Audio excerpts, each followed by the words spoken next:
രാവിലെ തന്നെ മൂടിക്കെട്ടി വല്ലാത്തൊരു അന്തരീക്ഷമായിരുന്നു, മഴക്കാറായിട്ട് മഴയൊക്കെ ആയിട്ട്.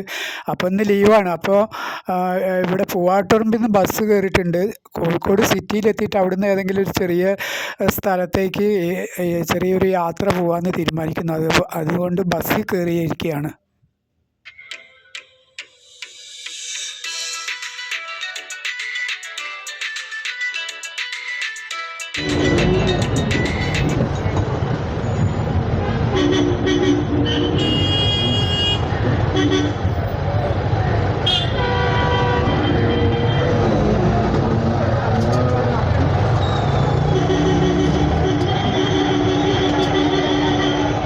ഞാൻ ബസ് മെഡിക്കൽ കോളേജ് എത്തിയിട്ടുണ്ട്. ഇവിടുന്ന് ഏകദേശം ഒരു 6 കിലോമീറ്ററും കൂടി ടൗണിലേക്ക് ഉണ്ടാവും.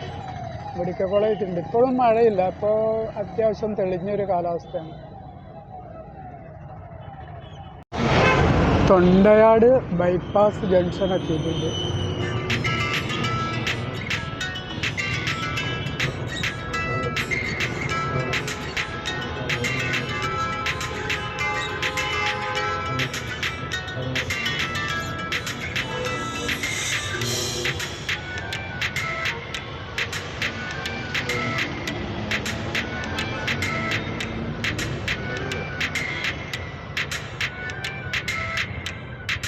തൊണ്ടയാട് ബൈപ്പാസ് ജംഗ്ഷൻ ബസ് എത്തിയിട്ടുണ്ട്. ഇനിയിപ്പോൾ ഏകദേശം അധികം സമയം എടുക്കില്ല സിറ്റിയിലെത്താൻ, കുറച്ച് സമയം കൂടെ മതി.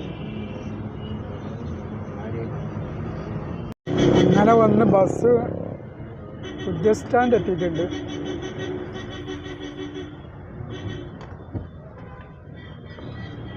നമുക്ക് പാളയത്താണ് ഇറങ്ങാനുള്ളത്. ബസ് ഇപ്പം ന്യൂ ബസ് സ്റ്റാൻഡ് വന്നിട്ടുണ്ട്.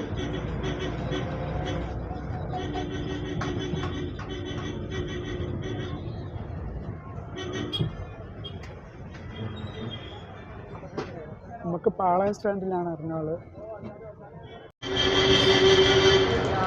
അങ്ങനെ പാളയം സ്റ്റാൻഡിൽ വന്ന് ബസ് ഇറങ്ങിയിട്ടുണ്ട്. ഇവിടുന്ന് ഒരു ചായ കുടിക്കണം, എന്നിട്ട് എവിടേക്കാണ് പോകേണ്ടതെന്നുള്ളത് തീരുമാനിക്കുക. ഇന്നിപ്പം മഴയൊക്കെ ആയതുകൊണ്ട്, മോശം കാലാവസ്ഥ ആയതുകൊണ്ട് ഒന്ന് പുറത്തേക്ക് ഇറങ്ങിയതാണ്. മഴേൻ്റെ വൈബൊക്കെ ഒന്ന് അറിയാലോ, അതിന് വേണ്ടിയിട്ട് പുറത്തേക്ക് ഇറങ്ങിയതാണ്. പാളയം സ്റ്റാൻഡിൽ വന്നിട്ടുണ്ട്.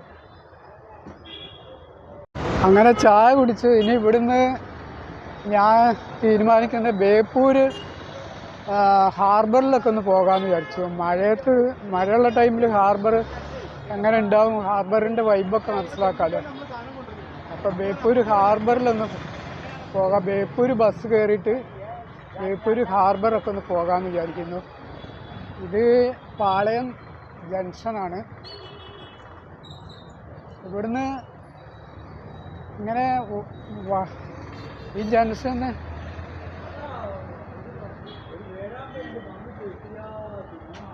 ഇതാ അണ്ടർഗ്രൗണ്ട് പാസേജൊക്കെ ഉണ്ട്. ഇതിലെ കയറിയിട്ട് ഇങ്ങനെ റോഡ് മുറിച്ച് കിടക്കാതെ തന്നെ പോകാൻ പറ്റും.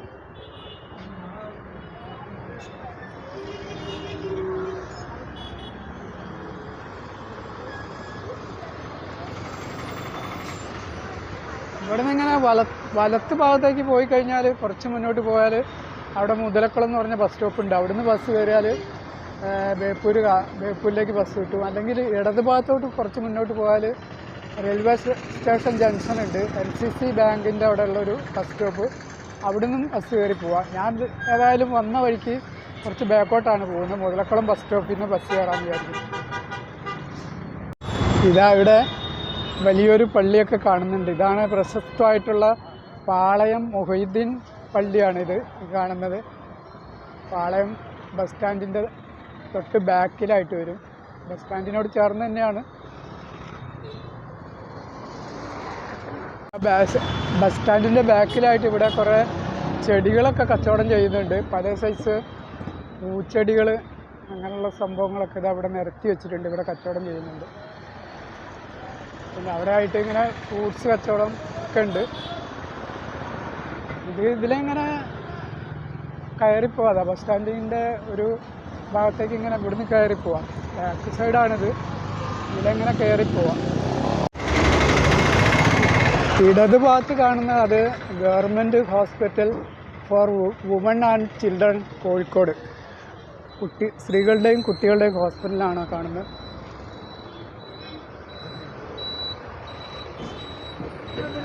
ഹോസ്പിറ്റലിൻ്റെ ആ റോഡ് സൈഡിനോട് ചേർന്ന് തന്നെയാണ്. പുറം ചുമരിൽ ചിത്രപ്പണികളൊക്കെ ഉണ്ട്, ശില്പങ്ങളൊക്കെ കൊത്തിവെച്ചിട്ടുണ്ട്. 2 ഗേറ്റ് ഉണ്ട് ഹോസ്പിറ്റലിൻ്റെ. ഇതാ ഇവിടെ കുറേ അങ്ങോട്ട് പോകുന്ന കഴിയുമ്പോൾ ഇവിടെ ഉണ്ട് ഒരു ഗേറ്റ്. വലിയ ഹോസ്പിറ്റലാണ്. അങ്ങനെ ഞാൻ പാളയം ബസ് സ്റ്റാൻഡിൽ നിന്ന് ഇങ്ങനെ നടന്നു പോയിക്കൊണ്ടിരിക്കുകയാണ്. ഞാൻ പറഞ്ഞില്ല, മുതലക്കുളം ബസ് സ്റ്റോപ്പിൽ അവിടേക്ക് നടന്നു പോയിക്കൊണ്ടിരിക്കുകയാണ്. അവിടുന്ന് ബേപ്പൂർ ബസ് കിട്ടും, അതിന് കയറി പോകാൻ വേണ്ടിയിട്ടാണ്. ഒരു 6-7 മിനിറ്റ് ഉണ്ട് അങ്ങോട്ടേക്ക് നടക്കാൻ. അങ്ങനെ ഇതാ മുതലക്കുളം ബസ് സ്റ്റോപ്പിൽ എത്തിയിട്ടുണ്ട്. ഈ ബസ് സ്റ്റോപ്പ് പുതിയതായിട്ട് ഉണ്ടാക്കിയതാണെന്ന് തോന്നുന്നു. ആൾക്കാർക്ക് ഇരിക്കാനുള്ള സംഭവങ്ങളൊന്നും റെഡിയാക്കിയിട്ടില്ല. അതാ പുതിയ ബസ് സ്റ്റോപ്പാണ്.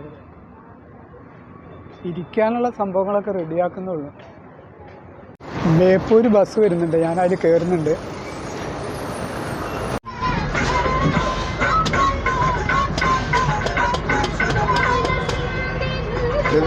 സ്റ്റാൻഡിൻ്റെ അവിടെ തന്നെ എത്തിയിട്ടുണ്ട്, ജംഗ്ഷൻ്റെ അവിടെ തന്നെ എത്തിയിട്ടുണ്ട്. ഞാൻ പറഞ്ഞില്ല, കുറച്ച് ബാക്കോട്ടാണ് പോയി അവിടെ നിന്നുള്ള ബസ് കയറിയത്. തിരിച്ച് ഇവിടെ നമ്മൾ ആ ജംഗ്ഷനിൽ തന്നെ എത്തിയിട്ടുണ്ട്, പാളം ജംഗ്ഷനിൽ തന്നെ എത്തിയിട്ടുണ്ട് ബസ്. അങ്ങനെ കല്ലായി പാലത്തിൻ്റെ അവിടെ എത്തിയിട്ടുണ്ട്. കല്ലായിപ്പുഴയാണ് കാണുന്നത്. കല്ലായി പാലത്തിൻ്റെ അവിടെ എത്തിയിട്ടുണ്ട്. ഇതാ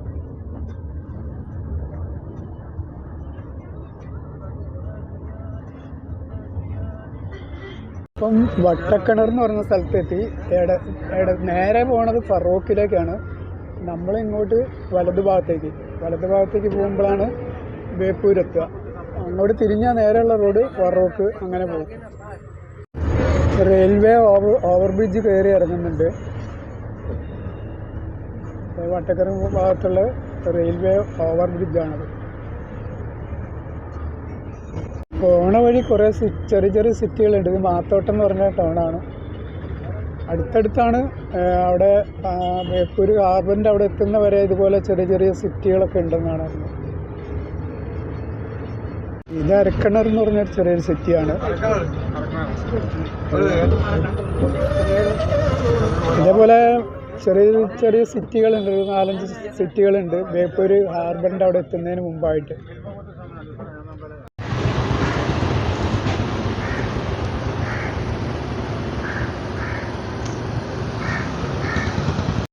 അങ്ങനെ ഞാനിവിടെ ബസ് ഇറങ്ങിയിട്ടുണ്ട്. ബേപ്പൂർ ബസ് സ്റ്റാൻഡിൽ എത്തുന്നതിന് കുറച്ച് മുന്നായിട്ട് ഹാർബറിലേക്കുള്ള റോഡുണ്ട്, ഹാർബറിലേക്ക് തിരിയുന്ന റോഡുണ്ട്. അവിടെ ബസ് ഇറങ്ങിയിട്ടുണ്ട്. പോരുന്ന വഴിക്ക് അങ്ങനെ ഷൂട്ട് ചെയ്യാൻ പറ്റിയ സംഭവങ്ങളൊന്നും ഉണ്ടായില്ല, അതുകൊണ്ട് ഞാൻ വീഡിയോ എടുത്തിട്ടില്ല. ഇനി ഇതവിടെ ഇങ്ങനെ വരുമ്പോൾ കുറച്ചുകൂടി മുന്നോട്ട് പോയാൽ ബേപ്പൂർ സ്റ്റാൻഡാണ്. അവിടെ ഈ റോഡിന് അങ്ങോട്ട് തിരിഞ്ഞു പോയാൽ ഹാർബറിലേക്ക് എത്താം. ഇവിടുന്ന് അങ്ങോട്ട് ഒരു 5 മിനിറ്റ് നടക്കാനുള്ളൂ ഹാർബറിലേക്ക്. ഈ റോഡിൻ്റെ ലാസ്റ്റാണ് ഹാർബർ വരിക. ഒരു 5 മിനിറ്റ് നടക്കാനുണ്ടാവുള്ളൂ ഇവിടുന്ന് അങ്ങോട്ട്. പോണ വഴിക്ക് കണ്ടില്ലേ, വലകളൊക്കെ ചുരുട്ടി കെട്ടി വെച്ചിട്ടുണ്ട്. വലയൊക്കെ നന്നാക്കുന്ന സ്ഥലമാണെന്ന് തോന്നുന്നു. പഴയ വലകളൊക്കെ നന്നാക്കിയെടുക്കുന്ന ഒരു സ്ഥലമാണെന്ന് തോന്നുന്നു. കുറേ വലകളൊക്കെ കെട്ടി വെച്ചിട്ടുണ്ട്. ഇവിടെയൊക്കെ അതിൻ്റെ ഷോപ്പുകളാണ്. ഈ വല, മത്സ്യബന്ധനത്തിന് ആവശ്യമായിട്ടുള്ള കുട്ടകൾ, വല, കയറ്, പ്ലാസ്റ്റിക്കിൻ്റെ വലിയ വടം പോലത്തെ കയറുകൾ, ഇതൊക്കെ കിട്ടുന്ന ഷോപ്പുകൾ അവിടെ അടുത്തൊക്കെ ഉള്ളത്. ഇതിൻ്റെ 2 ഭാഗത്ത് ഹാർബറിലേക്ക് പോകുന്ന 2 സൈഡിലും. ഇതായി കാണുന്ന Indian coast guard station Beypore. ഇതാ ഹിന്ദിയിലും ഇംഗ്ലീഷിലൊക്കെ എഴുതി വെച്ചിട്ടുണ്ട്. അങ്ങനെ വന്ന് നമ്മളിവിടെ ഹാർബറിലേക്ക് പ്രവേശിക്കുകയാണ്. ഹാർബർ എത്തിയിട്ടുണ്ട്. എന്താ ചെറിയ ആപ്പുകളൊക്കെ നിർത്തിയിട്ടേക്കുന്ന വലിയ വാഹനങ്ങൾ, മത്സ്യം കൊണ്ടുപോകുന്ന വലിയ ലോറികൾ ഒക്കെ നിർത്തിയിട്ടിട്ടുണ്ട്. അതൊക്കെ മത്സ്യം കൊണ്ടുപോകുന്ന വലിയ ലോറികളാണ് നിർത്തിയിട്ടേക്കുന്നത്. ഇത് കണ്ടില്ലേ, ഭയങ്കര മെഷീൻ ഗൺ പോലെ വല്ല മുകളിലേക്ക് നിൽക്കുന്ന ആ സംഭവം ഐസ് പൊടിക്കുന്ന മെഷീനുകളാണെന്ന് തോന്നുന്നു. ഐസ് പൊടിച്ചിട്ട് ബോക്സിലാക്കുന്ന മെഷീനുകളാണെന്ന് തോന്നുന്നു. എവിടെയൊക്കെ വലിയ വാഹനങ്ങളാണ് നിർത്തിയിട്ടേക്കുന്നത്. മത്സ്യം കൊണ്ടുപോകാനൊക്കെ ഉള്ളത് വലിയ വലിയ ലോറികളൊക്കെയാണ് നിർത്തിയിട്ടേക്കുന്നത്. ഈ മഴക്കാറുണ്ട്, ഇന്ന് ഒരു മൂടിയ അന്തരീക്ഷമാണ്, ക്ലിയർ അന്തരീക്ഷമല്ല. സമയം ഏകദേശം ഒരു ഉച്ച കഴിഞ്ഞിട്ടുണ്ട്. ഇപ്പം രാവിലെ തൊട്ട് ഉച്ച വരെയുള്ള വർക്കുകളൊക്കെ കഴിഞ്ഞിട്ടുണ്ടാവും ഹാർബറിൽ. പോകുമ്പോൾ അവിടെയൊക്കെ ഇടയ്ക്കിടയ്ക്ക് ഇങ്ങനെ നായ്ക്കൾ കിടക്കുന്നുണ്ട്. ഒരു ശല്യം ചെയ്യുന്നില്ല കേട്ടോ. ഒരിങ്ങനെ മീനൊക്കെ കിട്ടും, അങ്ങനെ അതൊക്കെ കഴിച്ചിട്ട് കിടക്കാമെന്ന് തോന്നും. വലിയ ഫിഷിംഗ് ബോട്ടുകളൊക്കെയാണ് നിർത്തിയിട്ടേക്കുന്നത്. പുറംകടലിലേക്ക് പോകാനുള്ള സംഭവമാണ്, പോയി വന്നതൊക്കെയാണ് നിർത്തിയിട്ടിരിക്കുന്നത്. ഇതാ ഇവിടെയൊക്കെ നിർത്തിയിട്ടിട്ടുണ്ട്. പിന്നെ കുറച്ച് വിട്ടിട്ടതാ ആ കടലിൻ്റെ ഒരു ഭാഗത്ത് തന്നെ കുറച്ച് വിട്ടിട്ട്, കടൽ ഇതിനങ്ങനെ പോയിട്ട് കുറച്ച് കടലിങ്ങോട്ട് കയറി കിടക്കുന്ന ഭാഗമാണിത്. കടൽ ഇതിനെങ്ങനെ അങ്ങോട്ട് പോകണോ കടലിലേക്ക് ഇറങ്ങാൻ വേണ്ടിയിട്ട്. ഇതിപ്പോൾ ബോട്ടുകളൊക്കെ അടുക്കുന്നൊരു ഭാഗമാണ്. ഇവിടുന്ന് ചെറിയ വള്ളങ്ങൾ ബോട്ടുകളൊക്കെ മീൻ പിടിക്കാൻ പോകും. ഇവിടെ തന്നെ കൊണ്ട് മീൻ കൊണ്ട് ഇറക്കും. പിന്നെ അവിടെയൊക്കെ അത് സൈഡാക്കി നിർത്തിയിട്ടുണ്ട് ബോട്ടുകളൊക്കെ, വലിയ വലിയ ബോട്ടുകളൊക്കെ. ഇതിലെ കുറേ അങ്ങോട്ട് പോകാട്ടോ. അങ്ങനെ കുറേ ഉള്ളിലേക്ക് പോയി കഴിയുമ്പോൾ സൈഡിലൊക്കെ വലതുഭാഗത്ത് കാണുന്നൊക്കെ ബോട്ടുകൾ നിർത്തിയിട്ടേക്കുന്ന, വലിയ വലിയ ബോട്ടുകൾ നിർത്തിയിട്ടേക്കുന്ന. ഇടത് ഭാഗത്തതാ മത്സ്യം കൊണ്ടുപോകാനുള്ള ബോക്സുകളൊക്കെ അട്ടി വെച്ചേക്കുന്ന ലോറികളൊക്കെ നിർത്തിയിട്ടിട്ടുണ്ട്. കയറ്റി കൊണ്ടുപോകുന്നുണ്ട് മീനൊക്കെ. ബോക്സിൽ നിന്ന് വണ്ടിയിലേക്ക് കയറ്റുന്നുണ്ട് മീനൊക്കെ. എത്ര ബോട്ടുകളാണ് വരി വരിയായിട്ട് നിർത്തിയിട്ടിരിക്കുന്നത്. ഫുള്ളും ബോക്സുകളാണ് അട്ടി വെച്ചേക്കുന്നത്. മീൻ കൊണ്ടുപോകാൻ നിറയ്ക്കാനുള്ള ബോക്സുകളാണ് അട്ടി വെച്ചേക്കുന്നത്.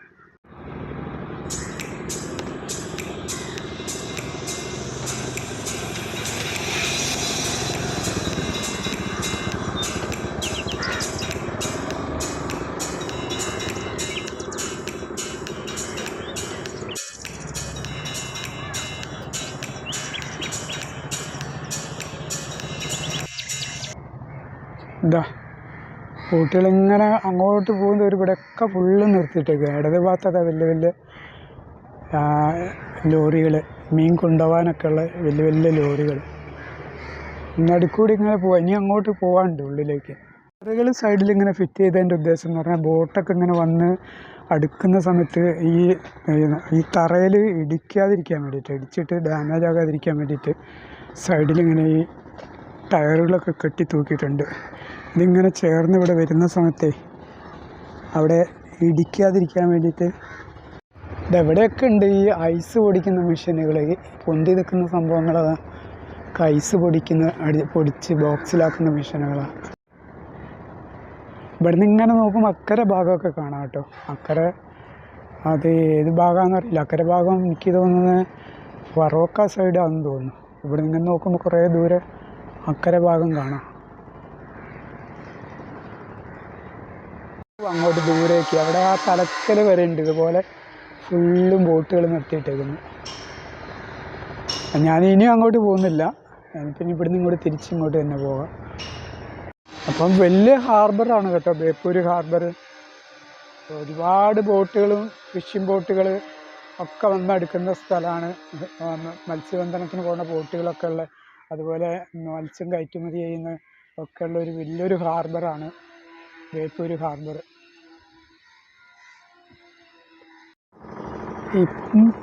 ഇപ്പം ട്രോളിങ് നിരോധനത്തിൻ്റെ ടൈം ആയതുകൊണ്ടാണെന്ന് തോന്നുന്നു ഇവിടെയൊന്നും ആക്റ്റീവ് അല്ലാത്ത.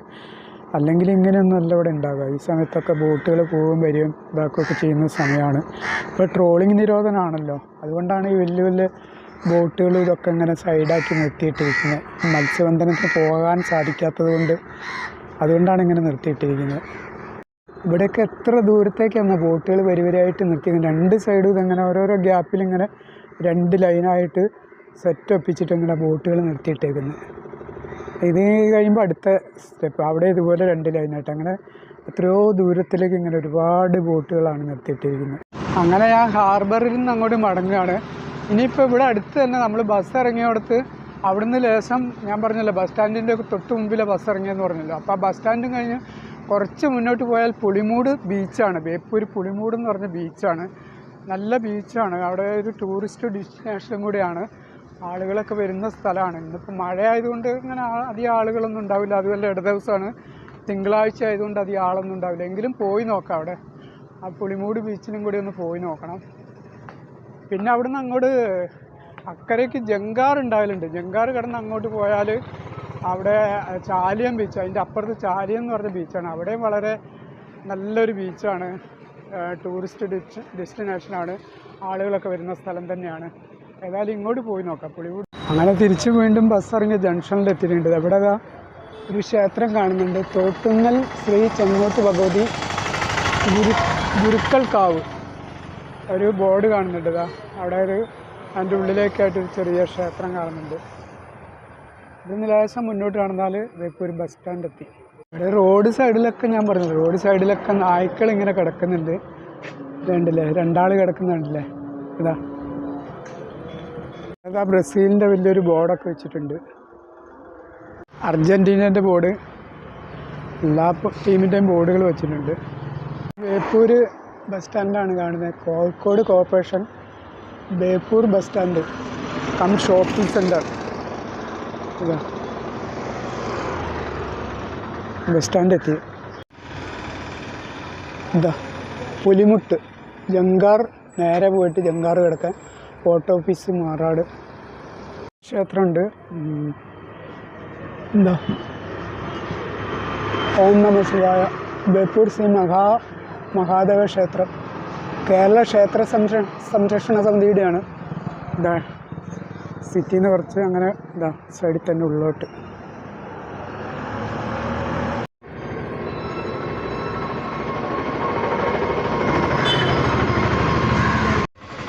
ഇത് ബേപ്പൂർ പോർട്ടിൻ്റെ സ്തൂപാണ്. അങ്ങോട്ട് തിരിയുന്ന റോഡ് പോർട്ടിലേക്കുള്ള റോഡാണ്.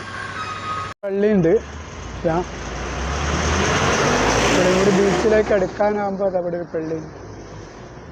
അങ്ങനെ വന്ന് നമ്മളിവിടെ ജങ്കാർ കിടക്കുന്ന ഭാഗത്തിട്ടുണ്ട്. ഇവിടുന്ന് അങ്ങോട്ടാണ് ജങ്കാർ കിടന്ന് അക്കരയ്ക്ക് പോവുക. ഞാൻ പറഞ്ഞ ചാലിയം ബീച്ച് എന്ന് പറഞ്ഞാൽ അങ്ങോട്ടേക്ക് ഇവിടുന്ന് ജങ്കാർ ഉണ്ടാവും. 10 രൂപ കൊടുത്താൽ റിട്ടേൺ അടക്കം 10 രൂപ കൊടുത്താൽ ഇവിടുന്ന് അങ്ങോട്ട് പോവാം, തിരിച്ചിങ്ങോട്ടും വരാം. ഇവിടുന്ന് ടിക്കറ്റ് കിട്ടും, ഈ കൗണ്ടറിൽ നിന്ന് ടിക്കറ്റ് കിട്ടും. ഇതെടുത്താൽ അങ്ങോട്ട് ജങ്കാർ കടന്നിട്ട് അക്കരയ്ക്ക് പിന്നൊരു ദിവസം പോവാം. ഇപ്പോൾ ഇവിടെ പുളിമൂട് ബീച്ചിലേക്ക് പോയി നോക്കാം. ഇത് പിന്നൊരു ദിവസം വന്നിട്ട് നല്ല ക്ലൈമറ്റുള്ളൊരു ദിവസം വന്നിട്ട് അങ്ങനെ പോവാം. കുറച്ചുകൂടി പോകണം ബീച്ചിലേക്ക്, പുളിമൂട് ബീച്ചിലേക്ക്. പുളിമൂട് ബീച്ചിലേക്ക് കുറച്ചുകൂടി മുന്നോട്ട് പോകാം. അതിൽ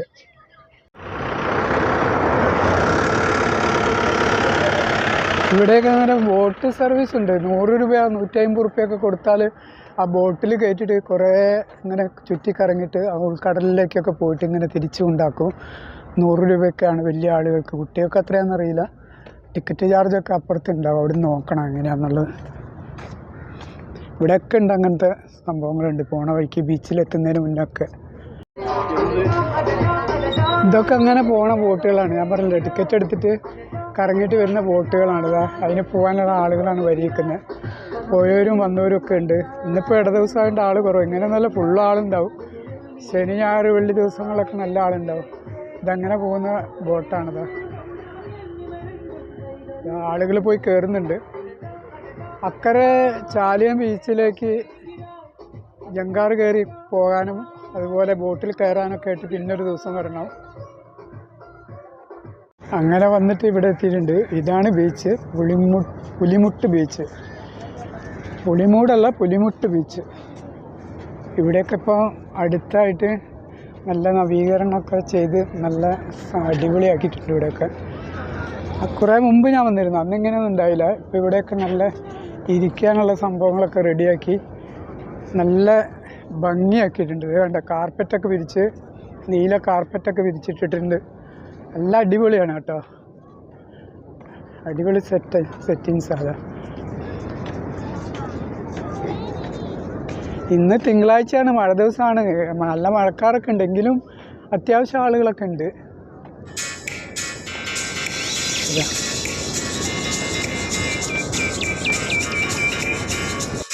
ഇത് ഈ കാർപ്പറ്റ്, നീല കാർപ്പറ്റ് വിരിച്ച് ഇതിനെ നടന്നിട്ട് അങ്ങ് ചെല്ലുന്നത് കടൽപ്പാലത്തിലേക്കാണ്.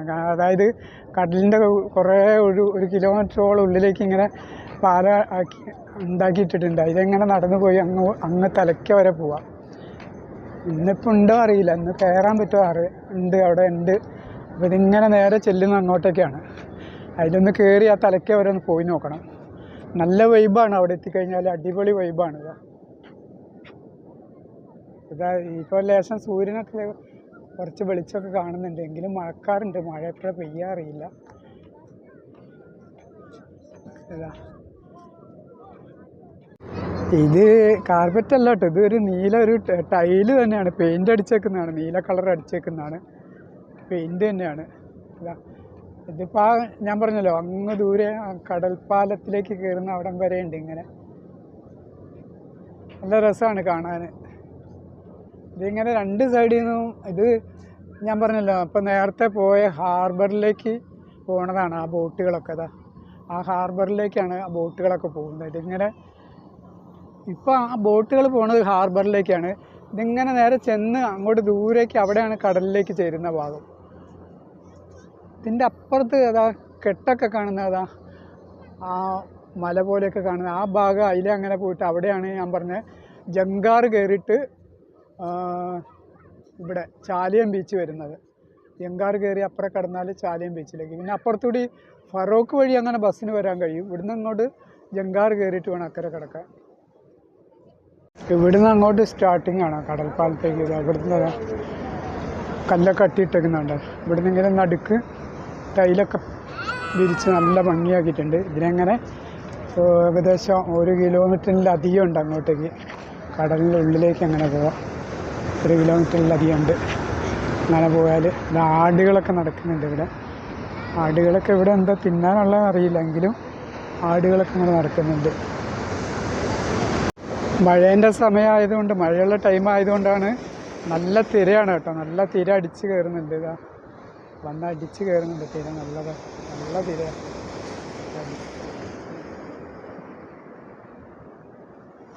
കുറേ പോകാനുണ്ട് കേട്ടോ അങ്ങോട്ട്. ഞാൻ പറഞ്ഞില്ലേ കുറച്ചധികം പോകാനുണ്ട്. ആ തലക്കലെത്തണമെങ്കിൽ ഇങ്ങനെ നടന്നു പോയാൽ. ചില സ്ഥലത്ത് ഇങ്ങനെ ഭിത്തിയില്ല കേട്ടോ. ഇവിടെ ഇങ്ങനെ ഇറങ്ങി നിന്നിട്ട്, ഇങ്ങോട്ട് ഇറങ്ങി നിന്നിട്ട് ഇവിടെ ഇങ്ങനെ കാഴ്ചകളൊക്കെ കാണാം. അക്കരെ ഭാഗം കണ്ടില്ലേ, അക്കരെ ഭാഗം ചാലിയം ബീച്ച് ഭാഗമാണത് കാണുന്ന. അക്കരെ അതാ ചാലിയം ബീച്ചിലേക്കുള്ള ആ വഴിയും പിന്നെ ഈ കടൽപ്പാലം ഏതാണ്ട് സമാന്തരമായിട്ടാണ് ഇങ്ങനെ കടലിലേക്ക് പോകുന്നത്. ഇടയ്ക്കിടയ്ക്കൊക്കെ ഓരോരുത്തരും മീൻ പിടിക്കുന്നുണ്ട്. സൈഡിൽ ഇരുന്നിട്ട് മീൻ പിടിക്കുന്നുണ്ട്. അവിടെയൊക്കെ ഉണ്ടതാ. ഇവിടെയൊക്കെ അതാ നിരന്ന് നിന്നിട്ട് ആൾക്കാർ മീൻ പിടിക്കുന്നതാ. സൈഡിൽ നിന്നിട്ട് മീൻ പിടിക്കുന്നുണ്ട്. ഇതാ ഇവിടെയൊക്കെ വലിയ ചൂണ്ട, പല സൈസ് ചൂണ്ടകളുണ്ട്. ഇതാ ഈ സൈഡും ഉണ്ട് അതുപോലെ. ഈ സൈഡിലും ആൾക്കാർ മീൻ പിടിക്കുന്നുണ്ട്. അവിടേക്ക് ആ പാറക്കെട്ടിൻ്റെ മുകളിലേക്ക് ഇറങ്ങി നിന്നിട്ട് മീൻ പിടിക്കുന്നുണ്ട്. കുറേ അങ്ങോട്ട് എത്തിക്കഴിഞ്ഞപ്പോൾ ഇവിടെയൊക്കെ ആൾ കുറവാണ്. ഇതിപ്പം ഇടദിവസം ആയതുകൊണ്ട്, തിങ്കളാഴ്ചയാണ്. ഇന്നലെയൊക്കെ ആണെങ്കിൽ ഞായറാഴ്ച ദിവസമൊക്കെ ആണെങ്കിൽ ഈ പാലത്തിന് മുകളിലൊക്കെ ഫുള്ളും ജനങ്ങളായിരിക്കും. അതിൻ്റെ തലയ്ക്ക് കുറേ ആളുകളെ കണ്ട്. ഏതായാലും തല വരെ പോയി നോക്കണം, തല വരെ പോയി നോക്കണം. അങ്ങ് ദൂരേന്ന് ഒരു ബോട്ട് ഇങ്ങനെ വരുന്നുണ്ട്. അങ്ങ് ദൂരേന്ന് 2 ബോട്ടുകളുണ്ട് ഇങ്ങോട്ട് വന്നുകൊണ്ടിരിക്കുന്നുണ്ട്. അങ്ങ് ദൂരെ കണ്ടെന്ന് പറഞ്ഞാൽ ബോട്ട് ഇതവിടെ എത്തി. അത് ഒരു ബോട്ട് ചെറിയൊരു വള്ളത്തിനെ വലിച്ചുകൊണ്ട് പോവാണ്. കണ്ടില്ല, ആ ബോട്ട് ബാക്കിലുള്ള ചെറിയ വള്ളത്തിനെ വലിച്ചുകൊണ്ട് പോവാണ്. ആ വടം കൂട്ടി കെട്ടിയിട്ടുണ്ട്, അതിങ്ങനെ വലിച്ചുകൊണ്ട് പോവാണ്. അവിടുന്ന് ഞാൻ പറഞ്ഞില്ലേ പൈസ കൊടുത്ത് കറങ്ങാൻ വേണ്ടിയിട്ടുള്ള ബോട്ട്, അതിൽ അങ്ങനെ വന്ന ബോട്ട് അതവിടെ കടലിലേക്ക് എത്താനായിട്ടുണ്ട്. അതിലെങ്ങനെ ചാലിക്കൂടെ വന്നിട്ട് കടലിലേക്ക് എത്താനായിട്ടുണ്ട്. അങ്ങനെ വന്ന് ആ തലയ്ക്ക് എത്താനായിട്ടുണ്ട്. കുറച്ചുകൂടി നടന്നു കഴിഞ്ഞാൽ അവിടെ എത്തും. ആ തലയ്ക്ക് എത്താനായിട്ടുണ്ട്. ഇപ്പം മഴക്കാറുണ്ടെങ്കിലും തെളിഞ്ഞൊരു അന്തരീക്ഷമാണ്. ചെറിയ വെയിലൊക്കെ കാണുന്നുണ്ട്. വലിയ തരയൊന്നുമില്ല ഇപ്പോൾ. അവിടെ എത്തി, ലാസ്റ്റായി. പാലത്തിൻ്റെ എൻഡിലെത്തിയത് അവിടെ.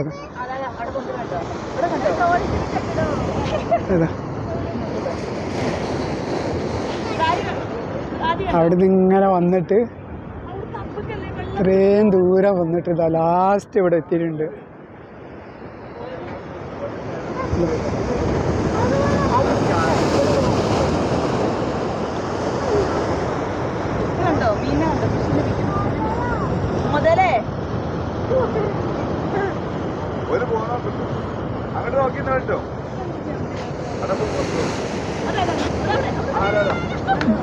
ഇവിടെ നിന്നാൽ ചാലിയം ഭാഗത്തിൻ്റെ ഇതേപോലെ തന്നെയുള്ള പാല അതും കാണാം കേട്ടോ.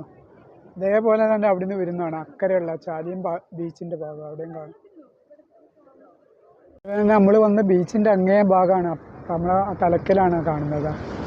അതിങ്ങനെ അവിടം വരാതെ ഒരു തുരുത്ത് പോലെ അവിടം വരാതെ കാണുന്നുണ്ട്. അവിടുന്ന് ആ ബീച്ചിൽ നിന്നാണ് നമ്മൾ ഇങ്ങോട്ടേക്ക് വന്നത്. അത്രയും ദൂരെ നിന്നാണ് ഇങ്ങോട്ടേക്ക് എത്തിയത്, ഈ കടൽപ്പാലം വഴി ഇങ്ങനെ എത്തിയത്. അങ്ങനെ നേരം വൈകി ഇവിടുന്ന് പോവുകയാണ്, തിരിച്ചു പോവുകയാണ് അങ്ങോട്ടേക്ക്. ആ ബീച്ചിലേക്ക് തന്നെ തിരിച്ചു പോവുകയാണ്.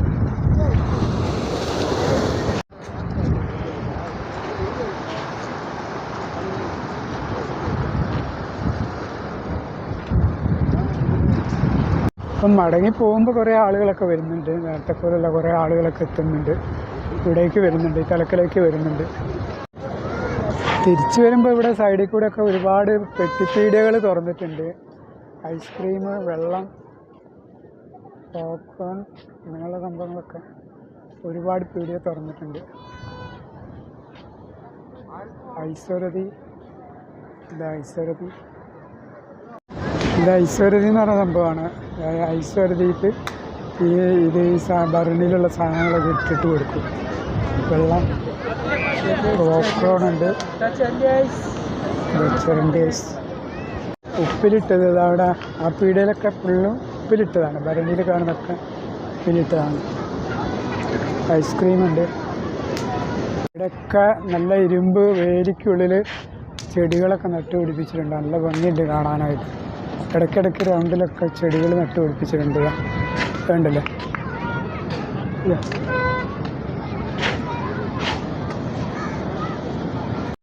അങ്ങനെ വീണ്ടും തിരിച്ച് ബേപ്പൂർ ബസ് സ്റ്റാൻഡിൽ വന്നു. ഇനി ഇവിടുന്ന് ബസ് കയറി കോഴിക്കോട് സിറ്റിയിലേക്ക് പോകണം. ഇവിടെ ബസ്സൊന്നും കാണുന്നില്ല, തലക്കൽ അപ്പുറത്തുണ്ടോ അറിയില്ല, പോയി നോക്കട്ടെ. ഇവിടുന്ന് ബസ് കയറി സിറ്റിയിലെത്തണം. ഇവിടുന്ന് 18 രൂപയാണ് സിറ്റിയിലേക്ക് ബസ് ചാർജ്. ബസ്സുണ്ടോ എന്ന് നോക്കട്ടെ. ഒരു ബസ് വന്നിട്ടുണ്ട്, അത് സിറ്റിയിലേക്കുള്ളതാണ്. ബസ്സിന് കയറാൻ പോവുകയാണ്.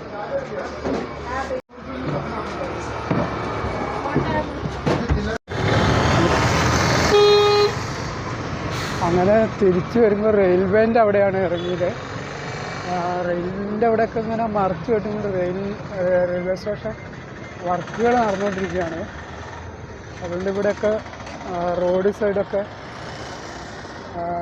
ഷീറ്റ് വെച്ച് മറച്ചിട്ടുള്ളത്. ഉള്ളിൽ വർക്കുകൾ നടന്നുകൊണ്ടിരിക്കുകയാണ്, പുതിയ ബിൽഡിങ്ങുകളൊക്കെ ഉണ്ടാക്കുകയാണ്. ആ മുകളിൽ പണി നടക്കുന്നുണ്ട്, മുകളിൽ പണി നടന്നുകൊണ്ടിരിക്കുകയാണ്. അപ്പോൾ ഇവിടെ ആ ബസ്സിന് പോയാലും പിന്നെ മാനാഞ്ചിറ ഇറങ്ങാം. അപ്പോൾ എനിക്ക് അതിലും നല്ലത് ഇവിടെ ഇറങ്ങിയിട്ട് ഇവിടുന്ന് കുറച്ചങ്ങ് നടന്നാൽ പാളയം സ്റ്റാൻഡിലെത്തി. റെയിൽവേ ഇറങ്ങിയിട്ട് ഇങ്ങനെ നേരെ വന്നാൽ ഈ ദീവാർ ഹോട്ടലിൻ്റെ ഇതിലേക്ക് ഇങ്ങനെ പോയിട്ട് ആ ടേണിങ് മുട്ടാത്തെരുവിലേക്കുള്ള ജംഗ്ഷൻ അവിടുന്ന് നേരെ പോയി കമ്പത്തിലേയും കൂടി നേരെ പോയി കഴിഞ്ഞാൽ പാളയത്തെത്തും. ഒരു 10 മിനിറ്റ് നടക്കാനുണ്ടാവും. ഇവിടെ Deewar hotel, Savitha jewellery, new hotel, അങ്ങനെ കുറേ ഹോട്ടലുകളൊക്കെ ഉണ്ട്. ഇവിടെ വന്നപ്പോൾ ഏകദേശം 6-6:30 ആയിട്ടുണ്ട്. അപ്പോൾ ലൈറ്റൊക്കെ ഇട്ട്, ഷോപ്പുകളിലൊക്കെ ലൈറ്റൊക്കെ ഇട്ടിട്ടുണ്ട്. ഇതാ നേരെ മുമ്പിൽ കാണുന്ന പാത്രക്കടകളാണ്. ചെമ്പ്, തോട്, അതിൻ്റെയൊക്കെ കടകളാണ് നേരെ മുമ്പിൽ കാണുന്നത്.